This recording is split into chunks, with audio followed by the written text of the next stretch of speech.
প্রিয় দর্শক, আসসালামু আলাইকুম। সাম্প্রতিক সময় ধামরাইয়ে একটি ঘটনার ভিডিও সামাজিক মাধ্যমে ভাইরাল হয়েছে, যা নিয়ে চলছে ব্যাপক আলোচনা। জানা গেছে, ধামরাইয়ের একটি পরিবারে বিয়ের দিন তারিখ ঠিক হবার পর হবু কনের নাচের একটি ভিডিও ছড়িয়ে পড়ে পাত্রপক্ষের এলাকায়। ভিডিওতে দেখা যায় এক অনুষ্ঠানে ওই মেয়ে প্রকাশ্যে দৃষ্টিকটু ভঙ্গিতে নাচছেন। এতে ক্ষুব্ধ হয়ে পাত্রের বাবা বিয়ে ভেঙে দেন। কনের বাবা তখন পাত্রের বাবাকে ফোন করে মামলা করার হুমকি দেন। আমাদের কাছে পাওয়া একটি কল রেকর্ডে শোনা যায়, ছেলের বাবা বলেন, আমাকে ফাঁসিতে ঝুলালেও এমন যাত্রাপালার মেয়ে আমার বাড়িতে উঠাব না। দরকার হলে সব খরচ আমি দেব, তবু এই বিয়ে হবে না।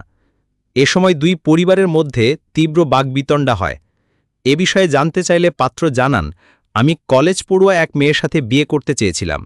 আগামীকাল বৃহস্পতিবার বিয়ে হওয়ার কথা ছিল, কিন্তু এই ঘটনায় আমার বাবা বিয়ে বাতিল করেছেন। অনেক বুঝিয়েছি, কিন্তু তিনি রাজি হননি।